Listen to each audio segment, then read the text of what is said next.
Hello students.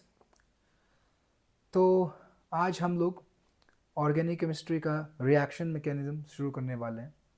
यानी आज हमारा ये पहला लेक्चर है। इस चैप्टर इस लेक्चर में हम लोग रिएक्शन मैकेनिज्म के बारे में बात करने वाले हैं। ठीक है, यानी यहाँ से हमारा ऑर्गेनिक केमिस्ट्री का बेस एक फंडामेंटल जो है वो पॉइंट्स शुरू हो रहा है।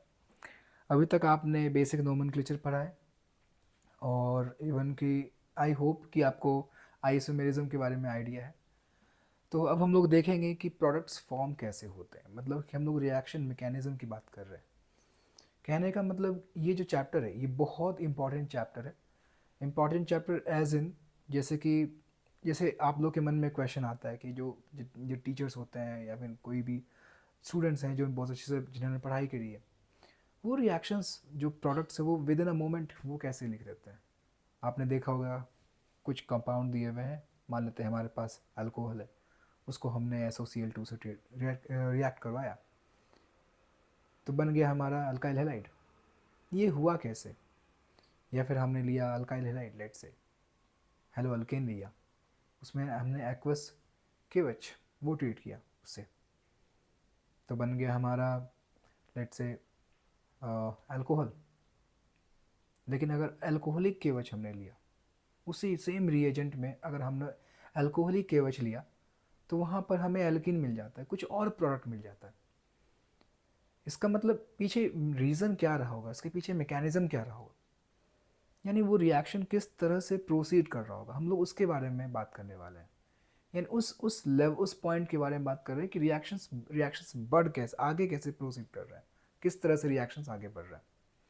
और ये हमें बताएगा रिएक्शन मैकेनिज्म, इस चैप्टर का जो इंट्रोडक्शन पार्ट है।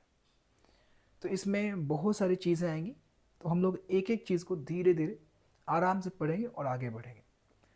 तो आपको वीडियो पॉज करना है और पॉज करने के बाद जहाँ पर लगे कि कुछ आपको अगर चीज़ें समझ में आ रही हैं, जहाँ पर लगे कि आपको उस पॉइंट को आपको नोट करना है, आप वीडियो पॉज कीजिए और फिर उन पॉइंट्स को आप अपने नोट्स में लिखते चलिए। तो इसमें रश नहीं करना है आपको, हर वो चीज़ जो आपके बोर्ड पर यहाँ पर जो मेंशन की जाएगी वो सारी चीज़ें आप अपने नोट्स में लिखिए, हर एक टॉपिक को नोट्स में लिखिए। तो बिना किसी डिले के हम लोग शुरू करते हैं। तो हमारा ये जो है ये रिएक्शन मैकेनिज्म का, इसको हम लोग GOC पार्ट 2 भी बोलते हैं, जनरल ऑर्गेनिक केमिस्ट्री पार्ट 2, जिसको हम लोग रिएक्शन मैकेनिज्म के भी नाम से हम लोग जानते हैं। तो हम लोग शुरू करते हैं और इन सारे पॉइंट्स को आप नोट डाउन करते चलिए। तो हमने यहाँ पर लिखा रिएक्शन मैकेनिज्म,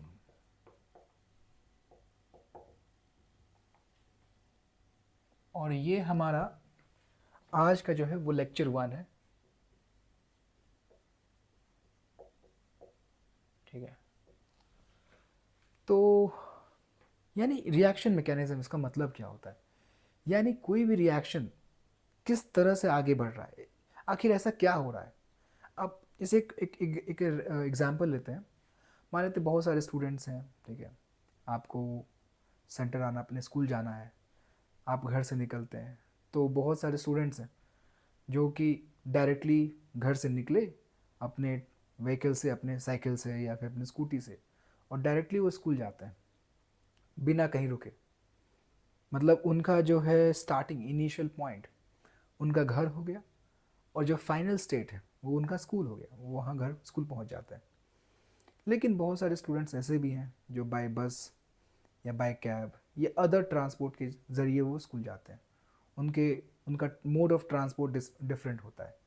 कोई बस स्टैंड पर जाते हैं, फिर वहाँ से बस लेते हैं, फिर वो स्कूल जाते हैं। एक यूजुअल मीनिंग्स को समझनी है, कुछ अलग नहीं लगाना है। तो ऐसा हो सकता है, यानी इस तरह से कैन वी से दैट कि सारे स्टूडेंट्स एक तरह से वो स्कूल नहीं जा रहे हो, उनका मोड ऑफ ट्रांसपोर्ट अलग अलग है, वो अलग अलग तरीके से जा रहे हैं। सेम कुछ रिएक्शन के साथ भी तो कह सकते हैं इस तरह से। आप ऐसे समझिए कि सारे रिएक्शंस एक तरीके से तो नहीं हो सकते, हर रिएक्शन का तरीका अलग अलग होगा या नहीं होगा, हर रिएक्शन का मोड ऑफ ट्रांसपोर्ट आप उसको बोल सकते हैं, जिसको हम ट्रांजिशन वर्ड बोलेंगे, क्या वो अलग होगा या नहीं होगा। अलग तरह से वो प्रोसीड वो करेंगे या नहीं करेंगे? बिल्कुल करेंगे। और जितने भी ऑर्गेनिक रिएक्शंस हैं वो सारे रिएक्शंस एक तरह से प्रोसीड नहीं करते हैं, उनका तरीका अलग अलग होता है। वो अलग अलग स्टेप में, कोई एक रिएक्शन है वो एक स्टेप में मूव हो जाएगा, कोई रिएक्शन है जो 2 स्टेप में कंप्लीट होगा, कोई 3 स्टेप में, कोई मल्टीपल स्टेप में कंप्लीट होगा। तो हम लोग उन चीज़ों के बारे में समझेंगे कि अगर मान लेते हैं अगर कोई रिएक्शन है वो एक स्टेप में कंप्लीट हो रहा है, मान लेते हैं, तो उस केस में क्या होगा। जैसे कि एग्जांपल लेते हैं, मान लो हमने लिया एक रिएक्शन, लेट से ए लिया, ए प्लस बी, ओके, और ये चला गया मान लेते हैं सी प्लस डी। और ये जो रिएक्शन है, लेट से कि ये रिएक्शन जो हुआ है ये हमारा 1 स्टेप में यानी सिंगल स्टेप प्रोसेस है, सिंगल स्टेप प्रोसेस मान लो, ठीक है। तो उस केस में क्या हो रहा होगा, इस केस में क्या हो रहा होगा ये समझेंगे। एक दूसरा रिएक्शन ले लेते हैं, मान लो ये तो हमने केस 1 ले लिया, लेट से this is your case 1, right. और हमने ले लिया दूसरा केस नंबर 2, हमने ले लिया लेट से ए, यहाँ से वो गया और एक इंटरमीडिएट वो फॉर्म करता है। मतलब जैसे हमने कहा था ना कि कुछ स्टूडेंट्स वो बस स्टैंड जाते हैं, वहाँ वो वेट करते हैं, बस आती है, फिर बस के ज़रिए जाते हैं, यानी वो डिफरेंट पाथ के ज़रिए वो जा रहे हैं, डिफरेंट आई मीन एक इंटरमीडिएट बीच में फॉर्म हो रहा है, डिफरेंट मोड से वो जा रहे हैं रिएक्शंस। तो उसी चीज़ को यहाँ मेंशन कर रहे हैं, यानी उसका जो मूवमेंट है, वो रिएक्शन का कंप्लीशन जो प्रोसेस है वो अलग तरीके से हो रहा है। यहाँ पर एक स्टेप में हुआ, यहाँ पर क्या हुआ, आप एक जगह एक इंटरमीडिएट जगह पहुँचे थे, आई मीन वो बस स्टैंड पहुँचे थे, तो लेट से उसको हमने बोल दिया इंटरमीडिएट। और फिर आपने बस पकड़ा और आप पहुँच गए फाइनल स्टेट पर। तो ये वाला पार्ट हमारा रिएक्टेंट है और इधर हमारा है प्रोडक्ट।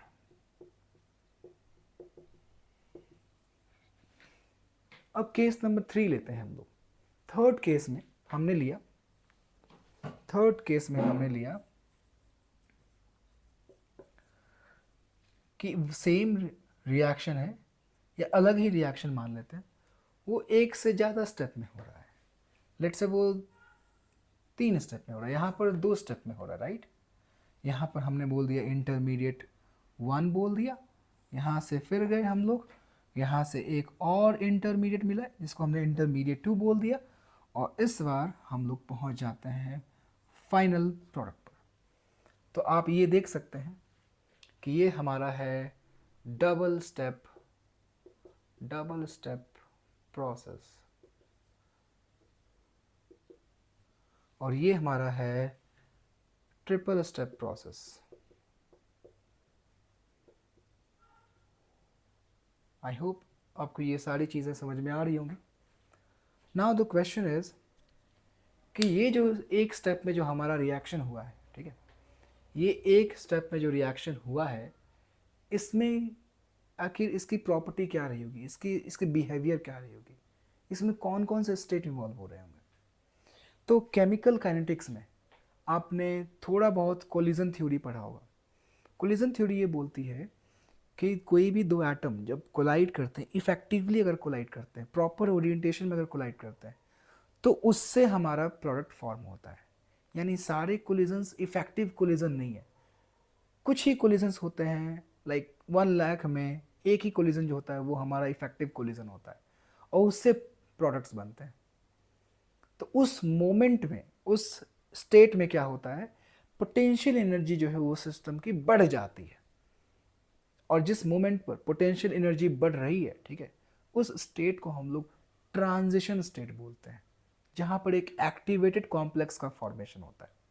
ये आपको केमिकल काइनेटिक्स में बताया गया होगा, नहीं बताया गया हो so you will study all this, ठीक है, इन डिटेल। तो वहाँ पर जो है हमारा एक ट्रांजिशन स्टेट फॉर्म होता है। तो यहाँ पर हुआ ये कि ये जो पहला स्टेप है, पहला जो रिएक्शन है, ये एक ही स्टेप में हो गया, यहाँ पर कोई बीच में कोई स्टॉपेज नहीं है, डायरेक्ट हमारा जो है रिएक्शन शुरू हुआ और हम लोग फाइनल स्टेज पे पहुँच गए। तो यहाँ पर ये जो है, ये जो स्टेप है, ये हमारा कहलाता है, ये हमारा कहलाएगा ट्रांजिशन स्टेट, ये हमारा कहलाएगा ट्रांजिशन स्टेट। अब आपके मन में एक क्वेश्चन हो सकता है कि सर ट्रांजिशन स्टेट होना ज़रूरी है? तो यस, जब कोई भी रिएक्टेंट प्रोडक्ट में कन्वर्ट हो रहा है तो उस मोमेंट पर एक ट्रांजिशन स्टेट आएगा। कोलिजन हो रही है, बॉन्ड ब्रेक हो रहे हैं, बॉन्ड फॉर्म हो रहे हैं, तो वहाँ पर ट्रांजिशन स्टेट आएगा। यानी जितने भी स्टेप्स आएंगे वहाँ पर एक ट्रांजिशन स्टेट आना श्योर एंड सर्टेन है। जैसे अगर ये सेकेंड रिएक्शन की बात करते हैं तो यहाँ से अगर जब हम लोग यहाँ जा रहे हैं तो इसके बीच में भी एक ट्रांजिशन स्टेट आता है। यहाँ से यहाँ जा रहे हैं हम लोग तो यहाँ पर भी एक ट्रांजिशन स्टेट आ रहा है। ठीक है, उसके बारे में बाद में बात करेंगे। तो फिलहाल अगर हम लोग फर्स्ट रिएक्शन की बात करते हैं तो फर्स्ट रिएक्शन में हमारा ट्रांजिशन स्टेट फॉर्म हुआ, तो इसकी क्या क्या कैरेक्टरिस्टिक्स है वो लिख देते हैं। तो इसमें क्या होता है, ये जो है वो सिंगल स्टेप प्रोसेस है, और सिंगल स्टेप प्रोसेस में यहाँ पर बॉन्ड ब्रेकिंग और बॉन्ड फॉर्मेशन, इसी स्टेप में bond breaking bond formation simultaneously हो रहा है, साथ साथ हो रहा है। तो अब जरा सा सोचो आप कि कार्बन, जैसे मान लो हम लोग आगे चल करके SN2 रिएक्शन पढ़ने वाले हैं। SN2 का मतलब होता है बाई मॉलिक्यूलर न्यूक्लियोफिलिक सब्स्टिट्यूशन। वहाँ पर हम लोग देखेंगे, ये थोड़ा आपको एक आइडिया दे रहे हैं, अभी घबराना नहीं है, ये सारी चीज़ें हम लोग आगे पढ़ने वाले हैं, ये सब चीज़ें। तो वहाँ पर SN2 में क्या होता है कि जो कार्बन होता है ना, वो 5 वैलेंसीज शो करता है उस मोमेंट पर, उस पर्टिकुलर उस पॉइंट पर, और उस मोमेंट को हम लोग बोलते हैं, उस स्टेट को हम लोग ट्रांजिशन स्टेट बोलते हैं, और वहाँ पर 5 बॉन्ड बनाता है। मतलब how is it possible? Carbon तो 4 ही बॉन्ड बना सकता है, लेकिन पर्टिकुलरली उस मोमेंट पर बॉन्ड फॉर्मेशन और बॉन्ड ब्रेकिंग साइमल्टेनियसली हो रहा है। एक एग्जांपल जैसे मान लेते हैं कि हम लोग बात चूँकि कर रहे हैं ऑर्गेनिक केमिस्ट्री में कार्बन और हाइड्रोजन की बात करते हैं, तो कार्बन के केस में क्या होता है, मान लेते हैं हमारे पास कार्बन का ऐसा स्ट्रक्चर है, मान लो, ठीक है, ऐसा है, ठीक है, और हुआ ये यहाँ पर कोई ग्रुप लगा हुआ है, मान लो लेट्स से कि हमारे पास एक ग्रुप लगा हुआ है, तो यहाँ से हमारा क्या हुआ, एक रिएजेंट, अभी आप इसको रिएजेंट के तौर पर देखो, ये क्या है आपको नहीं सोचना, ठीक है, ये गया यहाँ जाकर के अटैक किया, तो उस मोमेंट पर क्या होगा, हम लोग देखेंगे कि यहाँ से इसके साथ बॉन्ड फॉर्मेशन होना शुरू होता है। बाकी तो बॉन्ड हमारे पास एज इट इज़ है ही, sorry there is no hydrogen, let it like this, और यहाँ पर एक तो हमारे पास ऐसा भी बॉन्ड है क्योंकि 3 हमने दिखा दिया, और ये वाला जो बॉन्ड है ये बॉन्ड टूटता हुआ दिखाई देता है ऐसे, इस तरह से। मतलब ये वाला लाइन जो है, ये डॉटेड लाइन, ये हो रहा है ये बॉन्ड ब्रेकिंग को रिप्रेजेंट कर रहा है, और ये हमारा बॉन्ड फॉर्मेशन को रिप्रेजेंट कर रहा है। यानी इस मोमेंट पर अगर आप देखोगे तो यहाँ पर हमारे पास 1 2 3 4 5 बॉन्ड यहाँ पर आ रहे हैं। यानी इसकी कैरेक्टरिस्टिक क्या हुई, अगर सिंगल स्टेप प्रोसेस है तो कैरेक्टरिस्टिक ये हुई कि यहाँ पर कार्बन जो है वो 5 वैलेंसी पेंटा वैलेंसी शो कर रहा है, और इस स्टेट पर बॉन्ड फॉर्मेशन और बॉन्ड ब्रेकिंग एक साथ हो रहा है। तो ये हमारा इस रिएक्शन का इम्पॉर्टेंट पॉइंट है, जो कि I am writing it right there. तो आप इन सारी चीज़ों को लिखते चलो, यानी आप यहाँ पर लिखोगे कि bond breaking and bond formation takes place simultaneously. इन सारी चीज़ों को आप लिखते चलिए, ठीक है। वीडियो पॉज कर सकते हैं, अगर कुछ समझ में नहीं आया वीडियो पॉज कीजिए, वापस से आप इन चीज़ों को सुनिए, वापस से एक बार दोबारा देखिए इस पॉइंट को, टॉपिक को, और इन पॉइंट्स को आप अपने नोट्स में लिखिए। तो bond breaking and bond formation takes place simultaneously, ये तो हमारा हो गया पहला पॉइंट। दूसरा पॉइंट हमने क्या कहा कि कार्बन शोज पेंटावैलेंसी, यहाँ पर हम लोग लिखेंगे पॉइंट नंबर 2, ये तो हमारा हो गया पहला पॉइंट, और दूसरा पॉइंट लिखेंगे carbon shows pentavalency at transition state. ये हम लोग बात कर रहे हैं केस नंबर 1, जहाँ पर सिर्फ और सिर्फ एक स्टेप हो रहा है और हमारा रिएक्शन कंप्लीट हो जा रहा है। तो ये तो बात होगी हमारे पहले रिएक्शन की। दूसरे रिएक्शन में क्या हुआ? तो दूसरे रिएक्शन में हुआ ये कि हमारा रिएक्टेंट जो है वो शुरू हुआ और वो एक इंटरमीडिएट पर आकर के रुका। जब इंटरमीडिएट पर आकर के रुक रहा होगा, उस मोमेंट पर कुछ ना कुछ बॉन्ड फॉर्म तो हो रहा होगा या फिर बॉन्ड ब्रेक हो रहा होगा, तभी तो वो यहाँ आकर के रुका है। सेकेंड थिंग ये है कि अगर ये यहाँ आकर के रुक रहा है, इसका मतलब ये हुआ कि कहीं ना कहीं ये इससे ज़्यादा स्टेबल रहा होगा, तब तो यहाँ पर एक पॉज लिया, एक हॉल्ट लिया, हॉल्ट बोल सकते हैं इसको, हॉल्ट लिया। अब जब अगर वो रिएक्शन आगे बढ़ रहा है, इसका मतलब कि ये वाला जो केस होगा वो डेफिनेटली इससे ज़्यादा स्टेबल होगा, तभी तो रिएक्शन खुद ब खुद आगे बढ़ रहा है, प्रोसीड हो रहा है, अदरवाइज़ नहीं होना चाहिए। इसका मतलब हम लोग इस तरह से ये आइडिया लगा सकते हैं कि हाँ, कहीं ना कहीं इसकी पोटेंशियल एनर्जी जो होगी वो डेफिनेटली जो होगी वो कम होगी। किससे कम होगी? उस ट्रांजिशन स्टेट के जो लेवल होगी उससे कम होगी। फिर क्योंकि क्योंकि ऑब्वियस सी बात है, जब बॉन्ड फॉर्मेशन या बॉन्ड ब्रेकिंग जब साइमल्टेनियसली जब होता है, कहने का मतलब अगर जब ट्रांजिशन स्टेट फॉर्म होता है तो सिस्टम की पोटेंशियल एनर्जी बढ़ती है। तो उसी तरह ये वाला जब ट्रांजिशन स्टेट आया होगा तो सिस्टम की पोटेंशियल एनर्जी बढ़ी होगी, लेकिन जैसे ही एक इंटरमीडिएट आया तो क्या उसकी एनर्जी कम हुई होगी या नहीं हुई होगी? कम हुई होगी। फिर से एक ट्रांजिशन स्टेट आया तो फिर से उसकी एनर्जी थोड़ी सी बढ़ी होगी, लेकिन इसके मुकाबले, इस फर्स्ट स्टेप के मुकाबले क्या एनर्जी कम रही होगी या नहीं रही होगी? बिल्कुल रही होगी, क्योंकि ये वाला केस ज़्यादा स्टेबल नज़र आ रहा है। और धीरे धीरे जब हमारा रिएक्शन कंप्लीट होता है तो हम लोग मिनिमम एनर्जी लेवल पे चले जाते हैं। बाय द वे, ये जो हमने अभी कहा, एक्सप्लेन किया, वो हमने एक आइडियल केस मान लिया एक्सोथर्मिक प्रोसेस का। एंडोथर्मिक में चीज़ें अलग हो जाएगी। आपको थोड़ा बहुत ग्राफ याद होगा कि एक्सोथर्मिक में हमारा रिएक्टेंट का जो है एनर्जी वो ज़्यादा होता है, प्रोडक्ट का बहुत कम होता है। पोटेंशियल एनर्जी की बात कर रहे हैं, लेकिन एंडोथर्मिक में केस उल्टा हो जाता है। तो हमने एक आइडियल, एक जनरल केस लिया है। इसको आप ये नहीं सोचिए कि एंडोथर्मिक में अलग होगा, नहीं, बिल्कुल एंडोथर्मिक में जैसे पोटेंशियल एनर्जी का ग्राफ होना चाहिए, बिल्कुल वैसा ही ग्राफ है। ये हमने एक स्टैंडर्ड, एक जनरल केस ले लिया और कुछ नहीं, तब वो कंफ्यूज नहीं होना है इन चीज़ों से। वैसे भी ग्राफ हम आगे भी डिस्कस करने वाले हैं वापस से।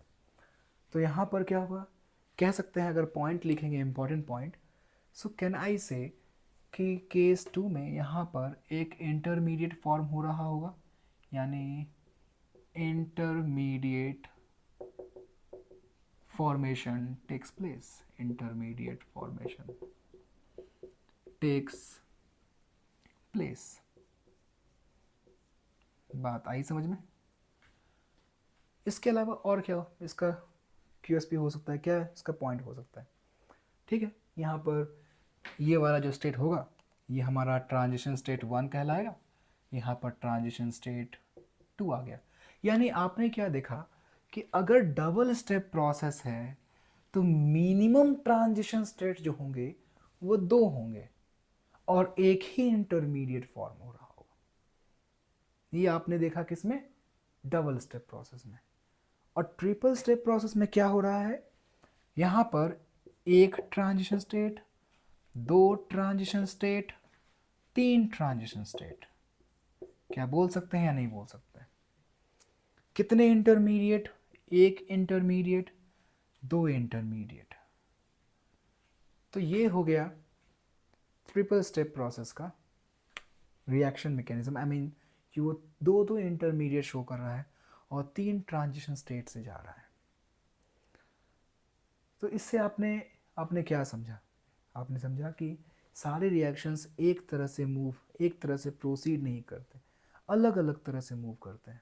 हर रिएक्शंस की अपनी अलग, उसकी अलग मैकेनिज्म है, अलग उसका तरीका है आगे बढ़ने का। कोई एक स्टेप में जा रहा है, कोई डबल स्टेप में जा रहा है, कोई ट्रिपल स्टेप में जा रहा है। अगर कोई 2 स्टेप में जा रहा है तो चाहे वो ट्रिपल स्टेप में ही क्यों ना जाए, एक कार्बोकैटायन, या फिर कार्बोकैटायन नहीं बोलेंगे, एक इंटरमीडिएट फॉर्म हो रहा है। तो इंटरमीडिएट क्या हो सकता है? कार्बोकैटायन हो सकता है, कार्बोनाइन हो सकता है, कार्बिन हो सकता है, नाइट्रिन हो सकता है, या फिर फ्री रेडिकल भी हो सकता है। ये सब रिएक्शन इंटरमीडिएट्स कहलाते हैं, यानी जो रिएक्शन के बीच में जो बनते हैं उनको रिएक्शन इंटरमीडिएट्स बोलते हैं।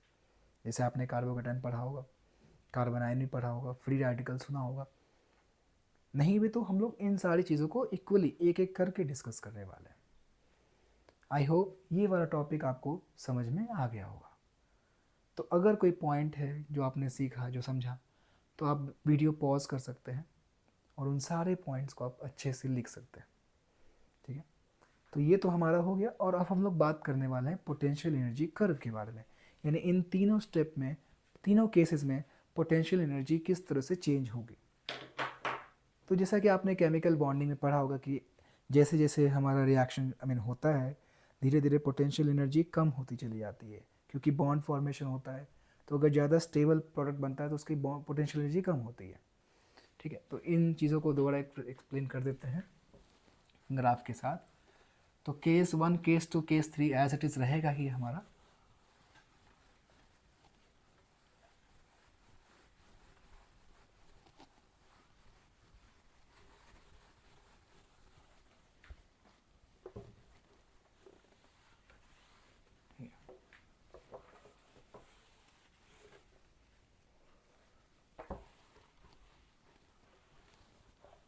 ठीक है,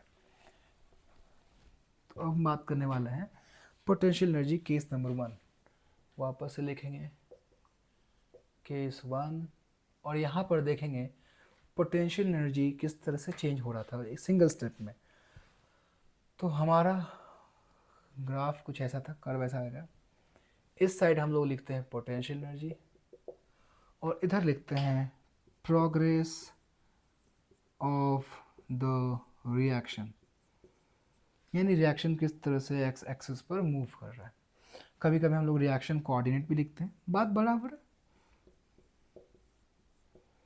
progress of the reaction single step में। तो यहाँ पर होगा क्या, एक ही स्टेप में एक रिएक्शन ऐसा हुआ और ऐसा चला गया, यानी ये वाला जो पीक आपको दिख रहा है यही है हमारा ट्रांजिशन स्टेट। केमिकल कैनेटिक्स में यहाँ पर एक्टिवेटेड कॉम्प्लेक्स फॉर्म होता है, और ये हमारा यहाँ पर है रिएक्टेंट, और यहाँ पर है हमारा प्रोडक्ट।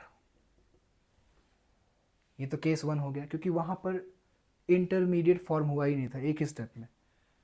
तो अगर वापस से अगर वो मन में अगर सवाल आ रहा है कि सर पोटेंशियल एनर्जी बढ़ेगी, तो आंसर है यस।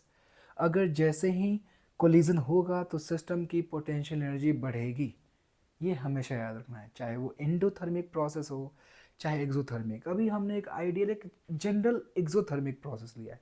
एक्सोथर्मिक में क्या होता है बच्चे, यहाँ पर जो है अगर आप देखा जाए तो यहाँ पर एनर्जी कम हुई कि नहीं हुई, बताइए।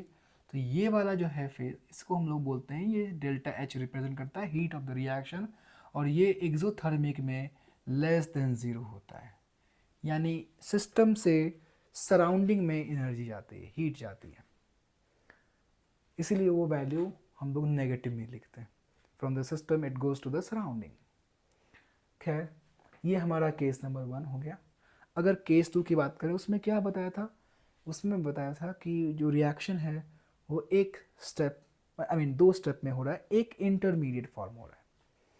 तो यानी अगर केस 2 की बात करें, यहाँ पर हमने लिखा केस 2,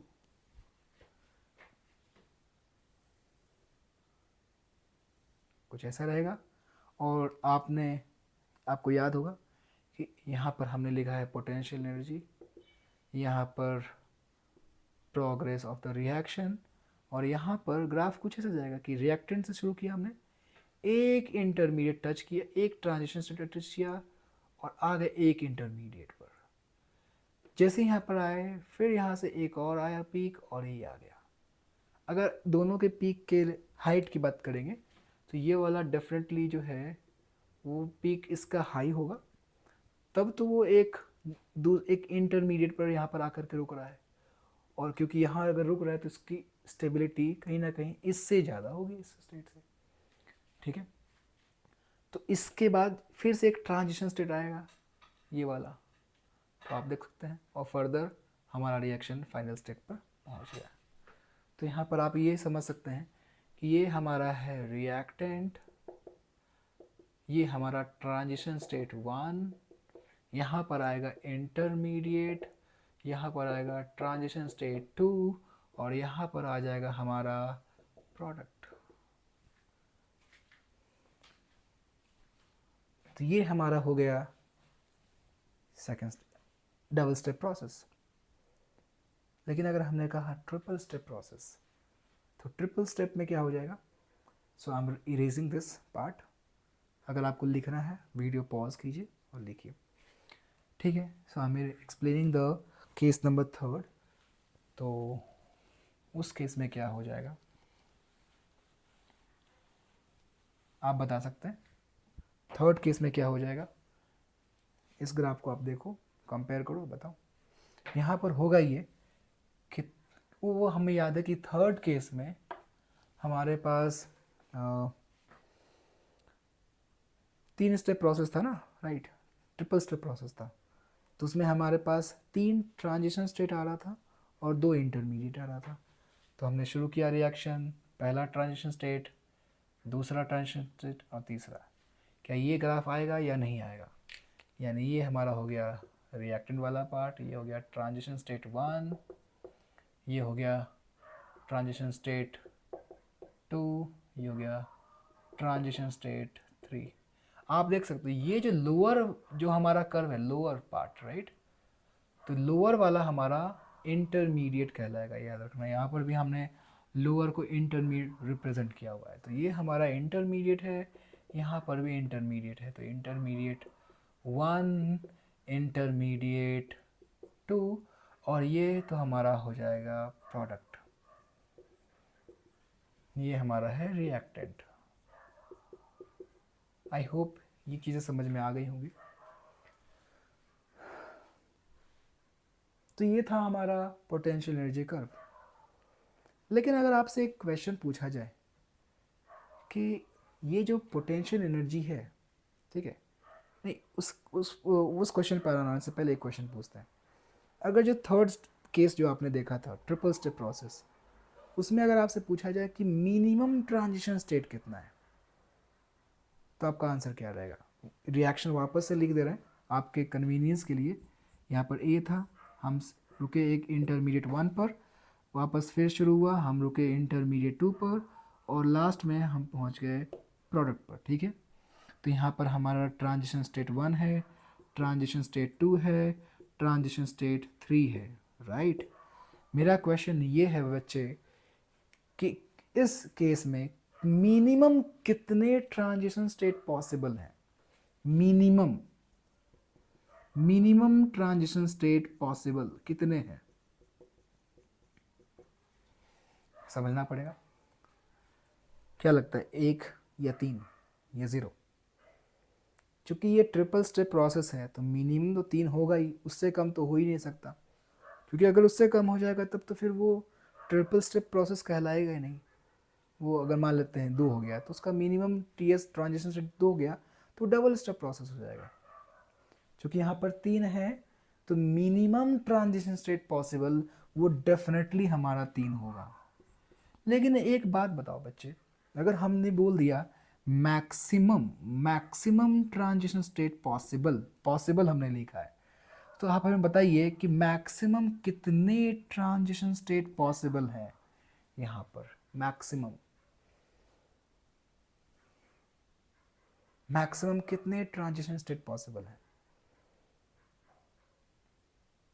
शायद थोड़ा कंफ्यूजन होगा, so I will help you out. अगर आगे चल करके SN1 रिएक्शन जब हम लोग पढ़ेंगे तो वहाँ पर हम लोग बोलते हैं कि जो हमारा प्रोडक्ट बनता है वो एक इंटरमीडिएट से हो करके गुजरता है। कैसा इंटरमीडिएट? कार्बोकैटायन। ये हम लोग SN1 में आगे पढ़ेंगे। कार्बोकैटायन फॉर्म होता है। कार्बोकैटायन अगर हम लोग बात करते हैं, मान लेते हैं अगर हमने लेट से कि कुछ ऐसा हमने कर दिया और ये कार्बोकैटायन है, तो मान लो ये भी हमारा अल्काइल ग्रुप है, ये भी अल्काइल ग्रुप है और ये भी अल्काइल ग्रुप है। तो ये जो कार्बोकैटायन होगा ना, ये कार्बोकैटायन हमारा sp2 हाइब्रिड कार्बोकेटायन होता है। sp2 हाइब्रिड का मतलब हो गया प्लेनर, ट्राइगोनल प्लेनर। प्लेनर का मतलब एक प्लेन में होगा। अगर प्लेन में होगा तो ये जो अटैक है वो फ्रंट से भी ऊपर से भी अटैक हो सकता है। आई मीन जो रिएक्टेंट होगा, क्योंकि प्लेनर मॉलिक्यूल है ना, तो रिएक्टेंट ऊपर से आया, ऊपर से आकर के अटैक कर सकता है, या फिर रिएक्टेंट नीचे से भी आकर के अटैक कर सकता है। दोनों साइड से अटैक पॉसिबल है। यानी हमें एक दो अलग अलग तरह के आइसोमर्स मिलेंगे जिनको हम लोग, जिनकी 3D ज्योमेट्री अलग होगी, और उनको हम लोग बोलते हैं स्टीरियो आइसोमर्स। स्टीरियो आइसोमर्स में हम लोग उनको इनैंशियोमर्स बोलते हैं, क्योंकि जो कंपाउंड फॉर्म हो रहा है they are actually non superimposable mirror image of each other. तो उन, अगर कहने का मतलब अगर इनैंशियोमर्स फॉर्म होता है, यानी पेयर ऑफ कंपाउंड्स आ रहा है, पेयर ऑफ कंपाउंड्स आ रहा है, तो दो कंपाउंड में बॉन्ड ब्रेकिंग या बॉन्ड फॉर्मेशन का फिनोमेना हो रहा है। यानी एक ही स्टेप में, यानी सिर्फ इधर ही बात करें, अगर यहाँ पर अगर इनैंशियोमरिक मिक्सचर आ रहा है, इनैंशियोमर आ रहा है, तो डेफिनेटली दो कंपाउंड्स आ रहे हैं, पेयर में आ रहे हैं, तो क्या वहाँ पर दो ट्रांजिशन स्टेट होगा? नहीं।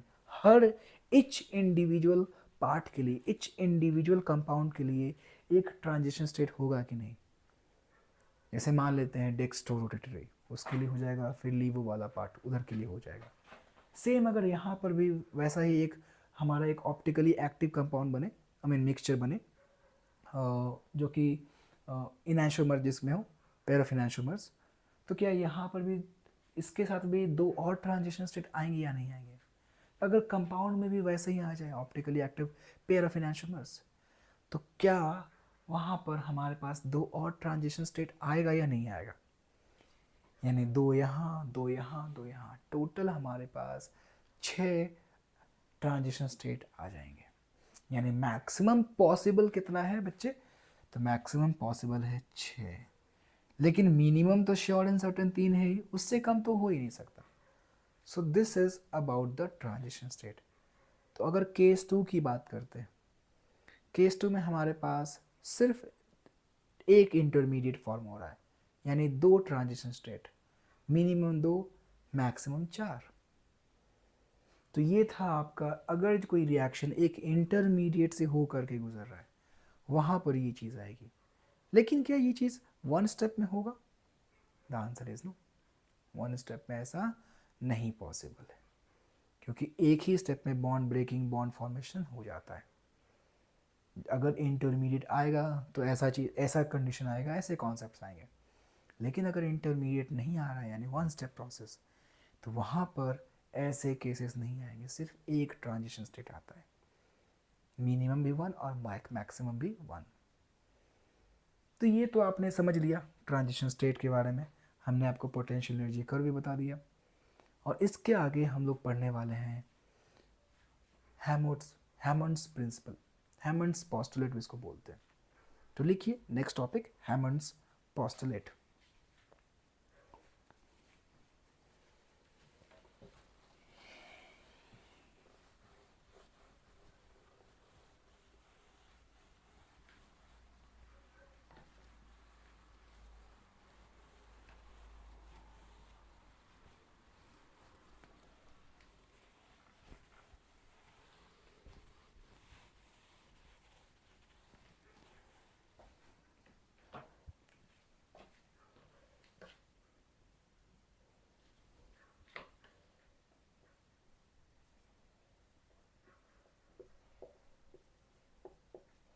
हैमंड्स पोस्टुलेट।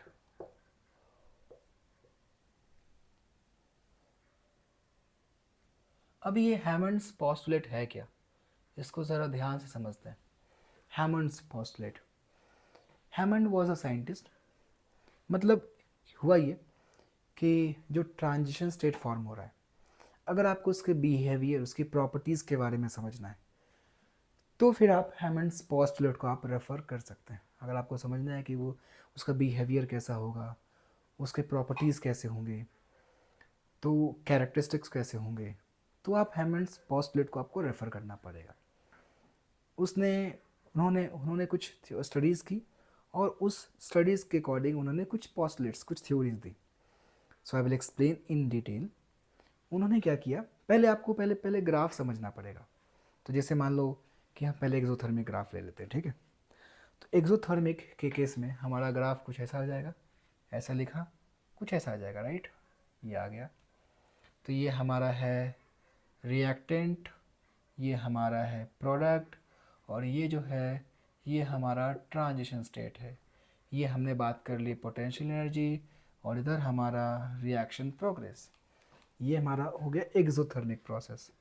एक्सोथर्मिक इसीलिए क्योंकि आप देख सकते हैं डेल्टा एच यहाँ पर हो जाएगा नेगेटिव, राइट। और अगर बात करते हैं हम लोग एक्सोथर्मिक प्रोसेस की, तो एक्सोथर्मिक प्रोसेस हमारा कुछ ऐसा होगा बच्चे। सॉरी, ये तो हमारा एक्सोथर्मिक हो गया, आई एम सॉरी। बात करें एंडोथर्मिक, तो एंडोथर्मिक में हमारा प्रोसेस कुछ ऐसा होगा, ऐसा ग्राफ आएगा। ये आ गया फिर से ट्रांजिशन स्टेट, ये आ गया हमारा प्रोडक्ट, ये हमारा आ गया रिएक्टेंट, ये हमारा हो गया potential energy on the Y axis, ये हमारा हो गया reaction coordinate on the X axis. और ये जो डिफरेंस आप देख रहे हैं, यही डिफरेंस हमारा डेल्टा एच है, डेल्टा एच, और यहाँ पर क्या है ग्रेटर देन ज़ीरो। इसका मतलब ये हमारा है एंडोथर्मिक प्रोसेस, और ये जो हमारा है ये है एक्सोथर्मिक प्रोसेस। तो अगर आपसे पूछा जाए कि इन दोनों के केस में, पहले हम इसकी बात करते हैं एक्सोथर्मिक के केस में।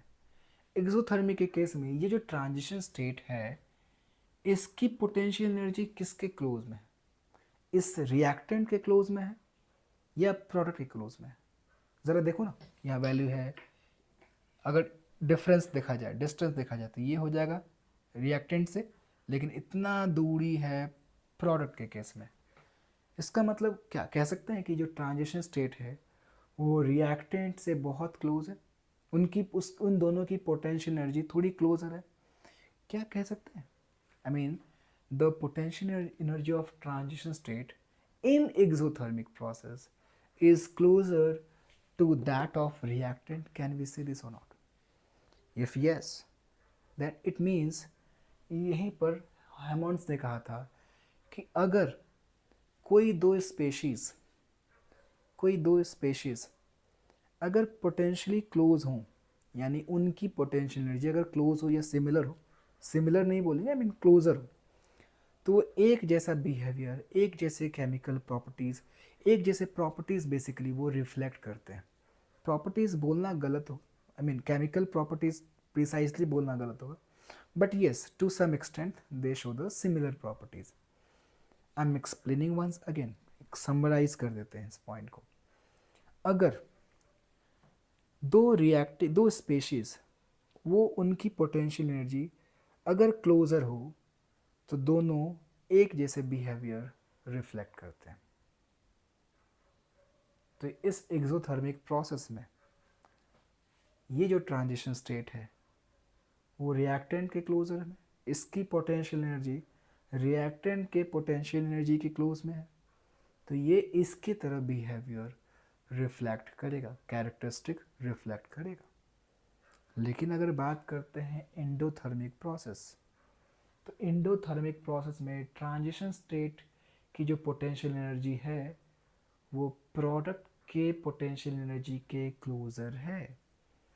तो यहाँ पर ट्रांजिशन स्टेट प्रोडक्ट के कैरेक्टरिस्टिक्स की तरह वो शो करेगा, उसको रिफ्लेक्ट करेगा। यही था हैमॉन्ड्स प्रिंसिपल। तो इस पॉइंट को, इन दोनों पॉइंट्स को ईजिली आपको हम पॉइंट्स के फॉर्म में दे देते हैं। तो इधर हमने लिख दिया एक्सोथर्मिक वाला part, I am writing here, so I am writing in exothermic process, in exothermic process the transition state reflects the property similar to that of reactant side, reactants. ऐसा क्यों? because their potential energy is closer.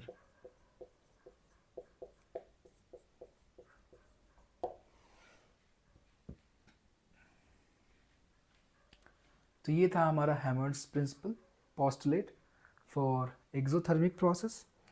और endothermic process के लिए क्या हो जाएगा, यानी same statement होगा, लेकिन वहाँ पर हम लोग क्या करेंगे, रिएक्टेंट की जगह पर प्रोडक्ट लिख देंगे और एक्सोथर्मिक की जगह पर एंडोथर्मिक कर देंगे। यानी in endothermic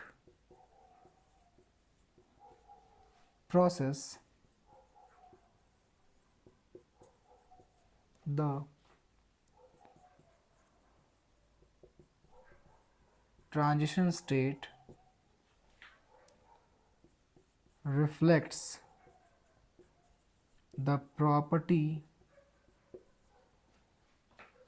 similar to that of products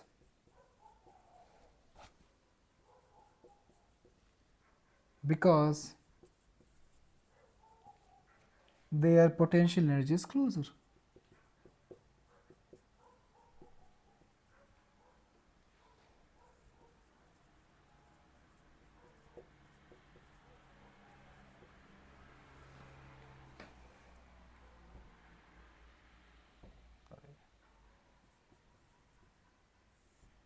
तो अगर आपके मन में एक क्वेश्चन आएगा कि तो हैमंड्स जो पोस्टुलेट है वो कहना क्या चाह रहा है, तो हम लोग बोल सकते हैं कि ट्रांजिशन स्टेट के बारे में स्टडी इन्होंने किया था, तो उसके प्रॉपर्टीज़, उसके कैरेक्टरिस्टिक्स के बारे में हम लोग बात कर सकते हैं।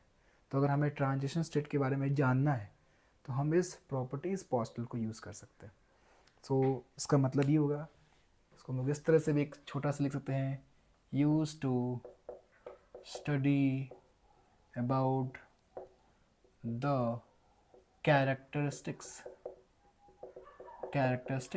of transition state. क्या इस तरह से डिफाइन कर सकते हैं इसको, है कि नहीं? फिर तो हमारा जो एक्सोथर्मिक प्रोसेस है या फिर एंडोथर्मिक प्रोसेस है वो तो आपने सीख लिया। तो यहाँ पर आज आपने बेसिकली क्या सीखा, आपने सीखा कि अगर कोई रिएक्शन एक स्टेप में हो रहा है, तो सिर्फ एक ट्रांजिशन स्टेट आएगा। उस केस में बॉन्ड ब्रेकिंग, बॉन्ड फॉर्मेशन दोनों साइमल्टेनियसली होगा। कार्बन पेंटावैलेंसी यानी 5 वैलेंसी शो करेगा। अगर रिएक्शन डबल स्टेप में हो रहा है तो एक इंटरमीडिएट आ रहा है और 2 ट्रांजिशन स्टेट पॉसिबल है, मिनिमम, मैक्सिमम 4। अगर कोई रिएक्शन 3 स्टेप में हो रहा है तो उस केस में 2 इंटरमीडिएट, मिनिमम 3 ट्रांजिशन स्टेट और मैक्सिमम 6 ट्रांजिशन स्टेट। ये आपने सीखा। सेकेंड पॉइंट आपने सीखा हैमंड्स पोस्टुलेट, कि अगर एक्सोथर्मिक रिएक्शन की बात करें तो जो ट्रांजिशन स्टेट है उसकी जो पोटेंशियल एनर्जी है वो रिएक्टेंट के क्लोजर है, तो उसकी जो बिहेवियर, कैरेक्टरिस्टिक्स होंगे, प्रॉपर्टीज़ होंगे, वो रिएक्टेंट के प्रॉपर्टीज़ के सिमिलर होगी।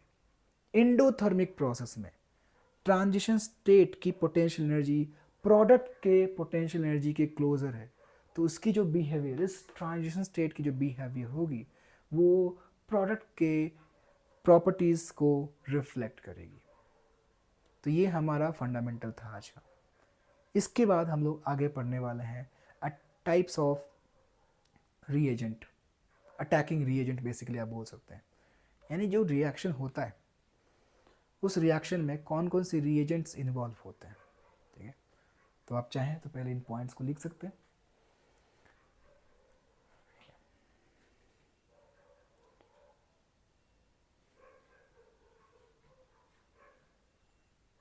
चलिए ठीक है, आप वीडियो पॉज कर सकते हैं और फिर आगे लिख सकते हैं।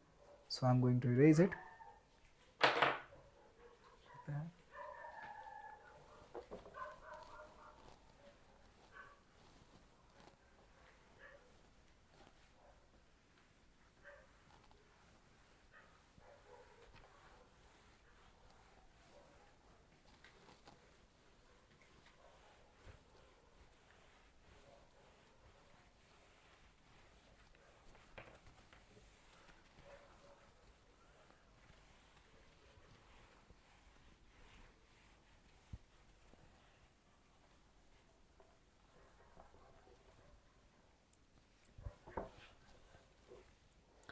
ठीक है, तो अब हम लोग बात करने वाले हैं, नेक्स्ट जो टॉपिक हमारा है वो है अटैकिंग रीएजेंट्स।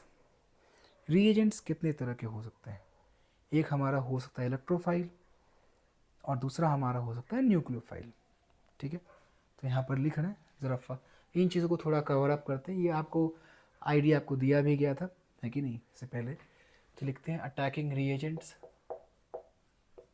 अटैकिंग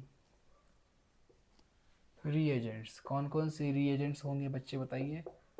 हमारे पास सबसे पहले हो जाएगा, क्या हो जाएगा? हम लोग बात करने वाले हैं इलेक्ट्रोफाइल। किसके बारे में बात करेंगे? इलेक्ट्रोफाइल के बारे में। इलेक्ट्रोफाइल का मतलब क्या होता है ज़रा समझना। इलेक्ट्रॉन, फाइल, लविंग, यानी इसका मतलब होता है electron loving species. Electron loving species का मतलब क्या? आप ऐसा सोच सकते हो, यानी जिसके पास इलेक्ट्रॉन की कमी हो, ऐसा बोल सकते हैं? बिल्कुल बोल सकते हैं, यानी जिसके पास इलेक्ट्रॉन कम हो या ना हो, तो वैसे स्पीशीज को हम लोग बोलते हैं इलेक्ट्रोफाइल। यानी काइंड ऑफ पॉजिटिवली चार्ज भी हमारा हो सकता है। ये तो मन में सबसे पहले आइडिया आएगा कि अगर इलेक्ट्रॉन को कोई अट्रैक्ट कर रहा है, लव इलेक्ट्रॉन की तरफ जा रहा है, मीन्स कि वो पॉजिटिवली चार्ज होगा, श्योर एंड सर्टेन बोल सकते हैं। तब तो वो अट्रैक्ट हो रहा है, because like charges repel but unlike charges attract each other. तो यहाँ पर इलेक्ट्रॉन लविंग यानी वो डेफिनेटली पॉजिटिव होगा, एक पार्ट होगा पॉजिटिव तो होगा, श्योर एंड सर्टेन। ठीक है, तो इसी को हम लोग दूसरा एक और चीज़ बोल सकते हैं, इलेक्ट्रॉन डेफिशिएंट भी बोल सकते हैं स्पीशीज। ठीक है, तीसरा हम लोग और क्या बोल सकते हैं? लुईस एसिड बोल सकते हैं कि नहीं बोल सकते हैं? ज़रा सोचो, आपने acid base theory, ionic equilibrium में एसिड बेस थ्योरी थोड़ा बहुत तो पढ़ा होगा। Arrhenius acid base concept, Arrhenius theory, Bronsted Lowry theory, proton donor proton acceptor, Lewis acid base theory, something which accepts the electron pair, the lone pair, that is called as Lewis acid, or the one which donates the lone pair, जो lone pair donate करता है, electron pair donate करता है, उसको हम लोग Lewis base बोलते हैं। तो यहाँ पर इलेक्ट्रॉन लविंग यानी इसको इलेक्ट्रॉन चाहिए, यानी वो इलेक्ट्रॉन एक्सेप्ट करेगा।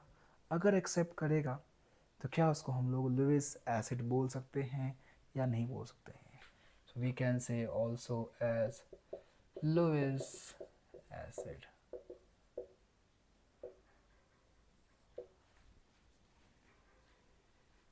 अब ये कितने तरह के होते हैं? तो ये हमारे पास होते हैं कितने तरह के? 3 तरह के होते हैं। कौन कौन से होते हैं ज़रा ध्यान से समझना। एक हमारा हो जाएगा, उसको हम लोग डिफाइन इस तरह से करेंगे, positively charged incomplete octet. Incomplete octet यानी जिसका ऑक्टेट कंप्लीट नहीं हो।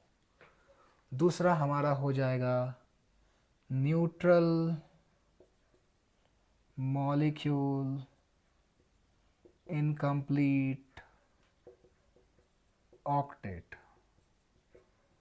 यानी यहाँ पर भी इसका ऑक्टेट इनकम्प्लीट रह जाएगा। उसके बाद तीसरा आएगा कंप्लीट ऑक्टेट, यानी ऑक्टेट किसी का कंप्लीट है, कंप्लीट ऑक्टेट, फिर भी वो इलेक्ट्रोफाइल की तरह बिहेव कर रहा है। तो अगर बात करते हैं पॉजिटिवली चार्ज में, तो कौन कौन से एग्जाम्पल हो सकते हैं? क्या H प्लस हो सकता है? बहुत कॉमन है, H प्लस हो जाएगा, D प्लस हो जाएगा, T प्लस हो जाएगा, और क्या हो जाएगा? और हमारे पास हो जाएगा CH3 प्लस हो जाएगा, होगा या नहीं होगा? और क्या हो सकता है? और हमारे पास हो सकता है Cl plus, Br plus, I plus, और क्या हो सकता है? क्या हमारे पास NO प्लस हो सकता है या नहीं हो सकता है? बिल्कुल हो सकता है। अच्छा, ये आपके मन में सवाल होगा, सर इसका नाम क्या है? इसका नाम इसको हम लोग बोलते हैं nitrosonium ion. Nitrosonium ion, nitrosonium ion. ठीक है, अब अगर आप इसके स्ट्रक्चर की बात कर लो, अगर आपको मन में डाउट हो कि सर इसका स्ट्रक्चर बना करके दिखा दो, तो ये इसका स्ट्रक्चर हो जाएगा, ये हमने बना दिया। अब अगर आपको, ठीक है इतना तो हो गया, फर्दर बाकी अगर आप मन में सवाल आ रहा है कि सर ये स्ट्रक्चर बना कैसे, तो आप केमिकल बॉन्डिंग में लुईस डॉट स्ट्रक्चर थोड़ा पढ़ सकते हैं, वहाँ से आपको स्ट्रक्चर बनाना आ जाएगा। इसके बाद हम लोग बात करने वाले हैं दूसरा, और क्या, NO2+। इसका नाम होता है, इसका नाम हमारा हो जाएगा नाइट्रोनियम आयन हो जाएगा, नाइट्रोनियम आयन हो जाएगा। ठीक है, ये हमने आपको पॉजिटिवली चार्ज इनकम्प्लीट ऑक्टेट के बारे में बता दिया। अब हम लोग बात करते हैं neutral molecule incomplete octet. Neutral molecule में क्या ले सकते हैं हम लोग, BH3, बिल्कुल न्यूट्रल मॉलिक्यूल है मगर इसका ऑक्टेट इनकम्प्लीट है। आपको पता होगा कि BH3 ये डाइमराइज हो जाता है, क्योंकि ये स्टेबल नहीं होता रूम टेम्परेचर पर, तो डाइमराइज हो जाता है, क्योंकि ऑक्टेट ही कंप्लीट नहीं है। लेकिन BF3 डाइमराइज नहीं होता है, क्योंकि यहाँ पर थोड़ा बैक बॉन्डिंग हो जाता है, केमिकल बॉन्डिंग में ये सब चीज़ें बताई जाती हैं। BF3 हो गया। उसके बाद क्या, SO3, यस SO3, सल्फर हमारा थर्ड पीरियड का एलिमेंट है और उसमें D ब्लॉक्स आ जाते हैं, तो यहाँ पर इसके पास वैकेंट D ऑर्बिटल है, इसलिए हम लोग उसको इनकम्प्लीट ऑक्टेट बोल रहे हैं।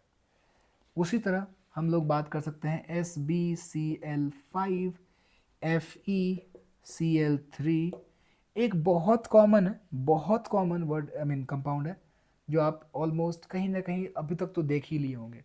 उसका नाम है AlCl3, जो कि एनहाइड्रस AlCl3 के नाम से बहुत पॉपुलर है।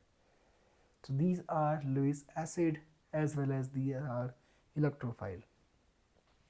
ठीक है, ये तो आपने समझ लिया कि सर एक्सेट्रा हम कर सकते हैं। ठीक है, अब हमारे पास, अच्छा आपके मन में एक सवाल हो, सर FeCl3 कैसे है इनकम्प्लीट ऑक्टेट? तो अब थोड़ा सा आपको ऑक्टेट का जो वो है ना कॉन्फ़िगरेशन, वो आपको थोड़ा सा आपको बता देते हैं ब्रीफ में। 3 तरह के इलेक्ट्रॉनिक कॉन्फ़िगरेशन होते हैं। एक हमारा होता है ऑक्टेट कॉन्फ़िगरेशन, दूसरा होता है इनर्ट गैस कॉन्फ़िगरेशन को बोलते हैं, पहला इनर्ट गैस कॉन्फ़िगरेशन, दूसरा होता है pseudo gas inert gas configuration cation, तीसरा होता है non inert gas configuration cation. तो पहला हमारा क्या होता है, इनर्ट गैस कॉन्फ़िगरेशन, दूसरा होता है pseudo gas inert configuration cation, तीसरा होता है non inert gas configuration cation. तो ये जो कैटेगरी जो हमने यहाँ पर बताई, ये हमारा आ रहा है स्यूडो इनर्ट गैस कॉन्फ़िगरेशन, मतलब कि पेनल्टीमेट शेल में हमारे पास, पेनल्टीमेट नहीं बोलेंगे, लास्ट वैलेंस शेल में हमारे पास 18 इलेक्ट्रॉन्स होने चाहिए, 18 इलेक्ट्रॉन्स। ठीक है, जैसे अगर बात करते हैं, छोटा सा एग्जांपल देते हैं, कॉपर प्लस की बात कर लें, तो कॉपर प्लस में हो जाएगा हमारे पास 18 इलेक्ट्रॉन्स हो जाता है। ठीक है, आफ्टर द कॉन्फ़िगरेशन। तो खैर इसके बारे में ज़्यादा डिटेल में बात नहीं करेंगे, we will stick to the syllabus. तो ये हमारा हो गया न्यूट्रल मॉलिक्यूल इनकम्प्लीट ऑक्टेट। और अगर अब हम लोग इसकी बात करते हैं, तो ये हमारा है कंप्लीट ऑक्टेट। कंप्लीट ऑक्टेट में अगर आपको हमने दे दिया, मान लो CO2, ज़रा खुद बताओ आप, CO2 का स्ट्रक्चर ऐसा होगा बच्चे, और कार्बन की इलेक्ट्रॉन नेगेटिविटी होती है 2.55 के आसपास, ऑक्सीजन की इलेक्ट्रॉन नेगेटिविटी 3.55 के आसपास। इसका मतलब oxygen is highly electron negative, तो ये क्या 2 इलेक्ट्रॉन को इधर अपनी ओर खींचेगा, तो जहाँ पर जिसकी वजह से डेल्टा प्लस और इसकी वजह से डेल्टा माइनस आएगा, इधर भी तो खींच रहा होगा, जिसकी वजह से नेट ट्वाइस होगा या नहीं होगा, इधर डेल्टा माइनस, मगर क्या होगा कि नहीं होगा। तो आप ये देख सकते हैं इस कार्बन पर बहुत ज़्यादा पॉजिटिव चार्ज है, यानी एक इलेक्ट्रोफाइल की तरह बिहेव कर रहा है ये। ठीक है, so this is an electrophile. इसका मतलब ये हुआ बच्चे कि जहाँ जहाँ पर कार्बन ऑक्सीजन डबल बॉन्ड आएगा, वहाँ वहाँ पर वो कार्बन एक इलेक्ट्रोफाइल की तरह बिहेव करेगा, यानी ये CO2 हमारा हो गया इलेक्ट्रोफाइल। कार्बन यहाँ पर। यानी अगर हमने लिख दिया RCO R, तो क्या इलेक्ट्रोफाइल है या नहीं है? बिल्कुल है। अगर हमने लिख दिया RCOCl, क्या इलेक्ट्रोफाइल है? बिल्कुल ये इलेक्ट्रोफाइल है। अगर हमने लिखा, हमने क्या लिखा? हमने लिख दिया RCOOR,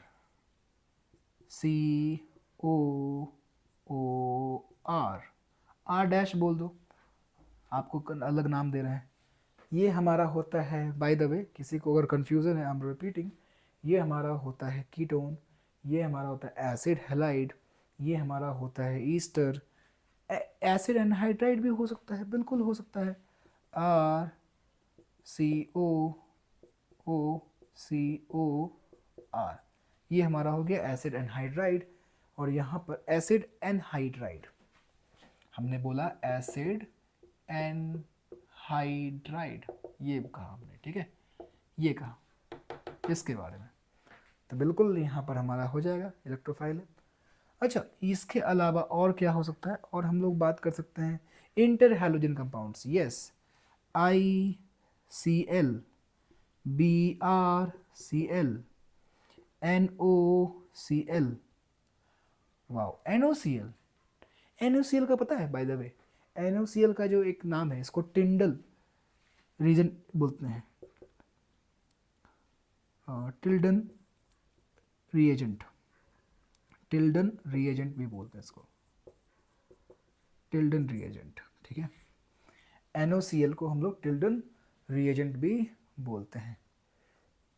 तो मेरा क्वेश्चन ये है बच्चे आपसे कि NOCl जो है, इस पर किस एटम पर पॉजिटिव चार्ज होगा?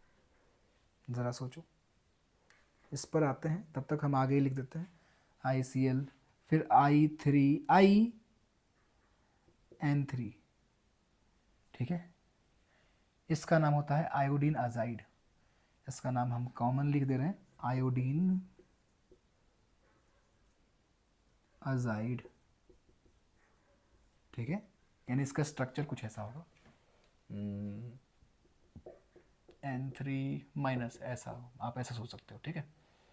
यानी I पर आप सोच सकते हो कि प्लस चार्ज, आप इस तरह से कॉमन सेंस लगा सकते हो। यानी आयोडीन पर हमारा पॉजिटिव चार्ज, यानी इसमें आयोडीन जो है वो हमारा इलेक्ट्रोफाइल है।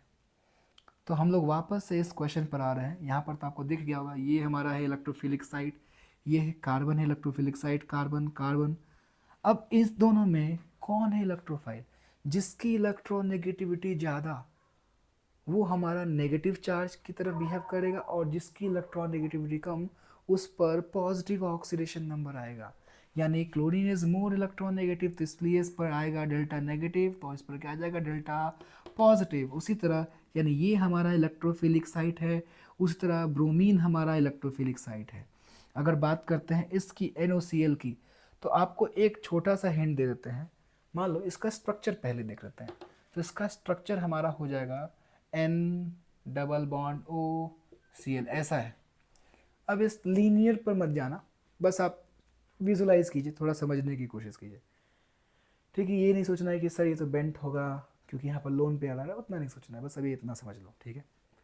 तो यहाँ पर मेरा क्वेश्चन ये है बच्चे आपसे कि बॉन्ड इधर से टूटेगा या इधर से टूटेगा? तो आंसर है बॉन्ड इधर से नहीं टूटेगा, इधर से टूटेगा, ठीक है। क्यों? क्योंकि यहाँ पर डबल बॉन्ड है, पहला तो चीज़ ये। दूसरा एक और लॉजिक हम लोग देते हैं कि नाइट्रोजन की जो इलेक्ट्रॉन नेगेटिविटी है ना, वो लमसम हम लोग नाइट्रोजन की इलेक्ट्रॉन नेगेटिविटी 3 मानते हैं, और क्लोरीन की जो इलेक्ट्रॉन नेगेटिविटी है वो 3.2 मानते हैं। हाँ, बहुत सारे बच्चों को इसमें भी कन्फ्यूज़न है, वो कहते हैं कि सर क्लोरीन का इलेक्ट्रॉन नेगेटिविटी 3 होता है, मगर पॉलिंग स्केल की बात करें तो 3.2 माना जाता है। आप ये समझ लो, ज़्यादा कुछ अभी कन्फ्यूज़न क्रिएट करने की ज़रूरत नहीं है, अभी पहले चीज़ों को समझते हैं। Chlorine is more electronegative and then nitrogen, लेकिन ऑक्सीजन तो सबसे ज़्यादा इलेक्ट्रोनेगेटिव भाई, 3.55। तो अगर इलेक्ट्रॉन नेगेटिविटी डिफरेंस की बात करें, जहाँ पर इलेक्ट्रॉन नेगेटिविटी डिफरेंस ज़्यादा होगा, उस बॉन्ड को तोड़ना थोड़ा मुश्किल होगा। जहाँ पर इलेक्ट्रॉन नेगेटिविटी डिफरेंस कम होगा उस बॉन्ड को तोड़ना आसान होगा। यानी अगर इन दोनों की बात करते हैं हम, इन दोनों की, तो इसका डिफरेंस डेल्टा जो आ रहा है वो कितना आ रहा है, अप्रॉक्सीमेटली 0.5 लमसम। लेकिन अगर यहाँ बात करें बच्चे इन दोनों में, तो डेल्टा का वैल्यू आ रहा है लगभग 0.2, यानी इसका डिफरेंस कम है, तो ये तोड़ना आसान होगा। सेकेंड थिंग, इलेक्ट्रॉन गया इधर, इलेक्ट्रॉन गया इधर, और इधर गया इलेक्ट्रॉन, इधर गया, तो इस पर होगा माइनस चार्ज, इस पर -2, तो इस पर आना चाहिए +3। तो जब एक बॉन्ड चला गया, मान लो ये टूट गया, तो इस पर नेट चार्ज इस पर +1 आ गया होगा, क्योंकि 3 - 2 यानी +1। दैट मीन्स कि इस NaCl में हमारा नाइट्रोजन जो है वो इलेक्ट्रोफिलिक साइट है। आई बात समझ में? तो ये हमने आपको इलेक्ट्रोफाइल के बारे में सारी बात बता दी। हमने डिस्कशन किया कि हमारे पॉजिटिवली चार्ज इलेक्ट्रोफाइल हो सकते हैं, न्यूट्रल मॉलिक्यूल जिसका ऑक्टेट कंप्लीट नहीं हो, उसमें भी हमने बताया SbCl3, SbCl5 हो सकता है, AlCl3, FeCl3। ये लोग pseudo gas inert configuration follow करते हैं, यानी 18 इलेक्ट्रॉन्स लास्ट सबशेल में, लास्ट शेल में, नॉट सबशेल। और बात किया हमने कंप्लीट ऑक्टेट यानी इलेक्ट्रॉन नेगेटिविटी डिफरेंस। अच्छा, एक चीज़ हमारे दिमाग से निकल गया, दैट इज़ अगर आपने देखा होगा Cl2 या फिर Br2 या I2, क्या इनको किस कैटेगरी में रखा जाए? एक्चुअली ये भी जो है ना, ये कंप्लीट ऑक्टेट वाले ही कैटेगरी में है, यानी ये सब भी इलेक्ट्रोफाइल हैं। अब देखा जाए तो इसका ऑक्टेट कंप्लीट है, तो कुछ रिएजेंट्स ऐसे होते हैं जिसके कैरेक्टरिस्टिक आप ऐसे डिसाइड नहीं कर सकते, उनके रिएक्शन के नेचर को देख करके डिसाइड कर सकते हो। यानी पूरे ऑर्गेनिक केमिस्ट्री में एक्सपेरिमेंटली जब देखा गया, तो ये जितने भी रिएजेंट्स हैं, chlorine, bromine, iodine, I2, Br2, Cl2, ये सारे रिएजेंट्स न्यूक्लियोफाइल से रिएक्ट कर रहे थे। सारे रिएजेंट्स न्यूक्लियोफाइल से रिएक्ट कर रहे हैं। इसका मतलब ये क्या है, इलेक्ट्रोफाइल। तो इनके केमिकल नेचर को देख करके डिसाइड किया गया कि अच्छा ये जो है ये इलेक्ट्रोफाइल है, इनके रिएक्शंस को देख करके। तो पूरे ऑर्गेनिक केमिस्ट्री में ये इलेक्ट्रोफाइल की तरह बिहेव करते हैं। तो आप इन चीज़ों को याद कर सकते हैं। कुछ चीज़ याद करने वाली, जैसे आप ये कॉमन सी बात है, आप इसको याद कर लो। यहाँ पर आई हमारा हो जाएगा इलेक्ट्रोफाइल।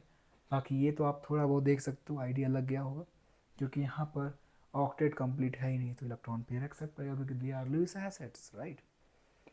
अगर इनकी बात करें तो पॉजिटिवली चार्ज है, तो इलेक्ट्रॉन की तरफ तो जाएंगे। तो इस तरह से आपका इलेक्ट्रोफाइल हो गया समाप्त, और हम लोग नेक्स्ट क्लास में न्यूक्लियोफाइल और उसके बाकी फर्दर टॉपिक्स के बारे में पढ़ने वाले हैं। So that's all for lecture number 1। Kindly watch the video, एक बार नहीं 2 बार आप देखें, चीज़ों को बार बार देखें, चीज़ें धीरे धीरे आपको समझ में आएंगी। उन चीज़ों को आप पॉइंट्स को नोट्स में आप लिखते चलें, ठीक है। So thank you very much, मिलते हैं नेक्स्ट सेशन में। Thank you.